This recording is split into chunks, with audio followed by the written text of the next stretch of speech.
Magandang umaga po muli sa inyong lahat. Magandang umaga po, Father. Kamusta na po kayo? Salamat sa Diyos. Grabe po, napakabilis ng panahon. Parang kailan lang tayo ay nagdiriwang ng kapiestahan ni San Diego.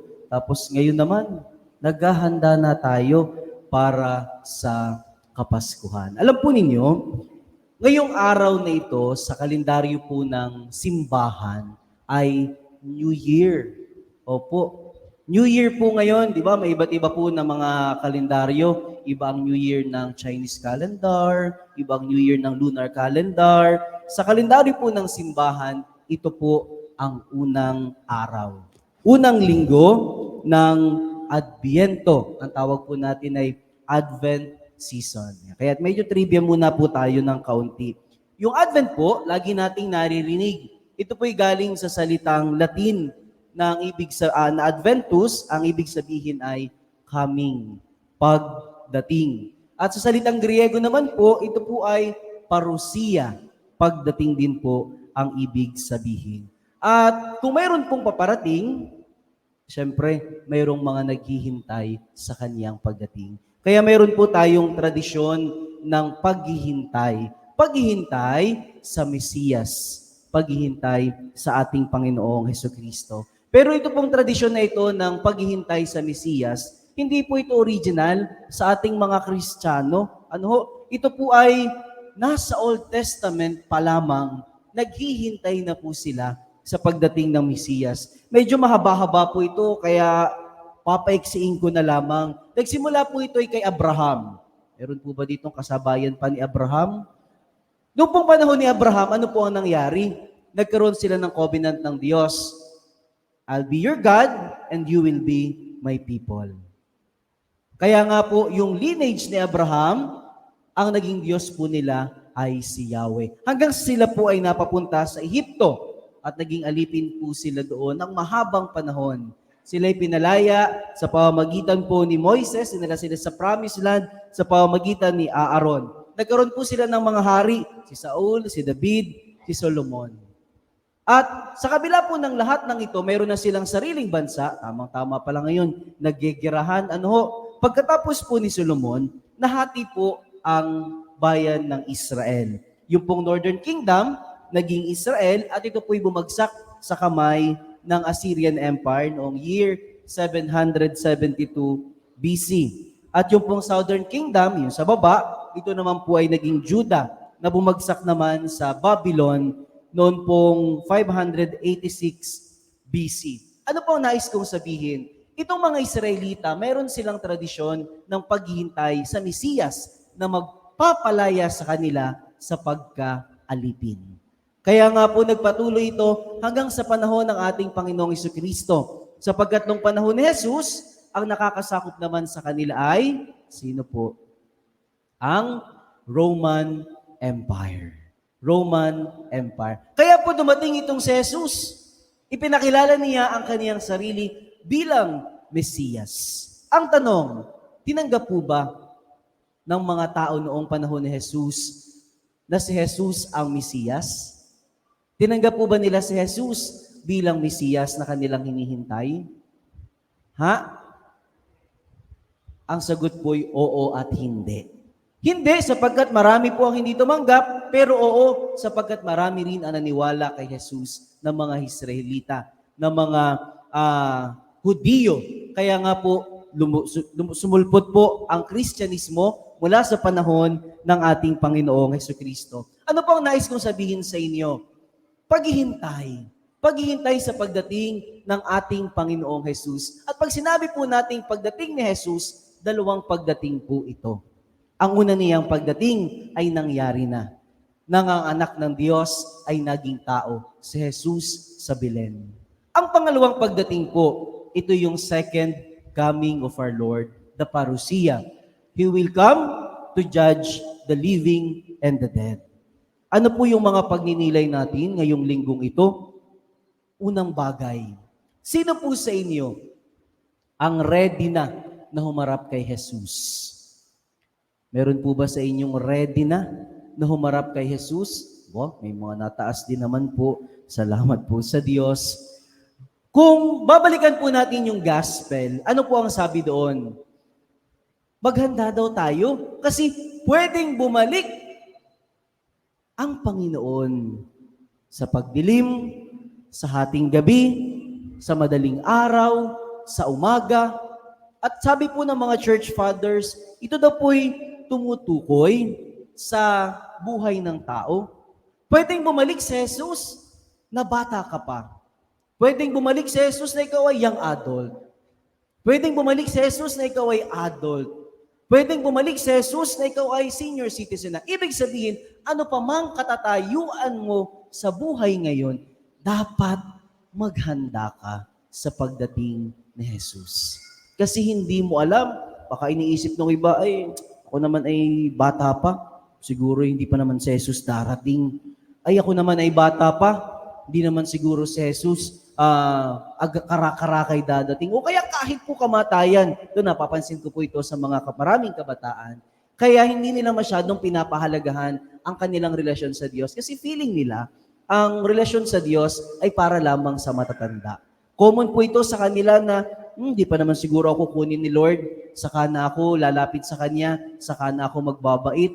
Sabi ko sa kanila, hindi kayo sure. Sa dami ng mga nililibing namin, araw-araw, napakarami ring kabataan ang maagap na pumapanaw. But the thing is, sa pagbalik daw po ng Panginoon, sa pagbalik ni Jesus, baka raw po matagpuan niya tayong natutulog. Na nangangahulugang, baka pagbalik ni Jesus, matagpuan niya tayong namumuhay sa kasalanan. Baka pagbalik ni Jesus, matagpuan niya tayong nananatili sa kadiliman. Ano po ang hamon sa atin? Ay simple lamang po. Kung ikaw may magbabago, ay hindi bukas. Father, ako po sa January 1 na magsisimula na magbait. Hindi ho. Ay kung gunawin ang mundo bukas, kung dumating si Jesus mamaya, kung may pagbabago mang mangyayari sa atin, mula sa pagiging makasalanan, patungo sa pagbabagong buhay, dapat magsimula po ito'y ngayon. Hindi bukas, hindi mamaya, hindi sa isang taon, ngayon. Jesus Christ inviting us through the gospel na magsimula tayong maghanda ngayon at simulan natin ito sa pagtalikod sa ating mga pagkakasala. Upang sabi sa ikalawang pagbasa, pagdating ni Jesus ay matagpuan niya tayong walang kapintasan, sapagkat tayo'y nagsikap na magbagong buhay. Pangalawang bagay, 4 na beses pong binanggit sa gospel natin ngayon yung maging handa, maging laging handa. Kapag po paparating na ang Pasko, alam niyo naman, ang mga Pasko sa mga Pilipino, big deal, di ba? Talagang pinaghahandaan natin ito. September pa lamang, may mga nagkakabit na ng Christmas lights. Oh, daming pambayad sa kuryente, sana all. Pinaghahandaan natin ito. Namimili tayo ng mga pangrigalo.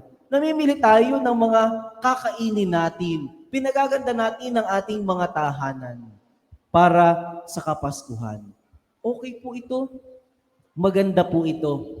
Pero sana, sa pagdating ng ating Panginoong Jesucristo, sa pagdiriwang natin ang kanyang kapanganakan, sana hindi lamang itong mga pisikal na bagay ang ating pinaghahandaan. Kayo po ba'y nanood ng online caroling nung pong mga nakaraang gabi? Kung kayo po hindi nakapanood, ay bahala kayo.